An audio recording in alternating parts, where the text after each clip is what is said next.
In this video, I'll be showing you how to fix Wi-Fi and Bluetooth issues on your ROG Xbox Ally X. It's a very simple method, so if you find this video helpful, be sure to drop a like and subscribe. Now, it can be really annoying whenever you're trying to connect to Wi-Fi and you're trying to play a certain game, but you're having connection issues, and similarly, you're trying to connect to a Bluetooth device like a controller or AirPods, anything like that, and you can't connect to them.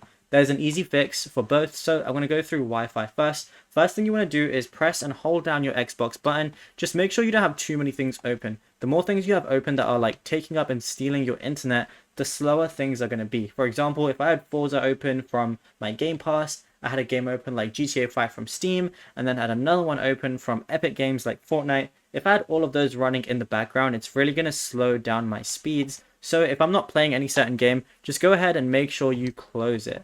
Now, another thing you can do is go to the top left where it has your profile icon, then go to settings. From settings, go and scroll down to install options and make sure enable downloads and updates during gameplay is not enabled. Because if downloads are happening and, installing during you playing games, that's going to slow things down for whenever you're playing games. It's also going to increase your ping, which is obviously not what you want.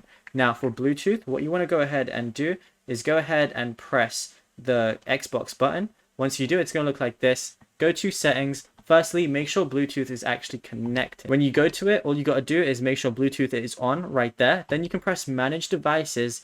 And then if there's any certain device that you're looking for, just press add device on the very top. And then you're going to be able to press that. And if it's like a PS5 controller or anything like that, press the first option. If it's like an Xbox controller, press everything else, and if it's like a wireless monitor, then you press the middle option, and then that's it. It should connect as long as you're in pairing mode for that. Then whenever it's connected and you're done with it, all you got to do is press and hold down the Xbox button again, switch back to the Xbox application and play whatever game you want with whatever you just connected. But if you found this video helpful, be sure to drop a like and subscribe.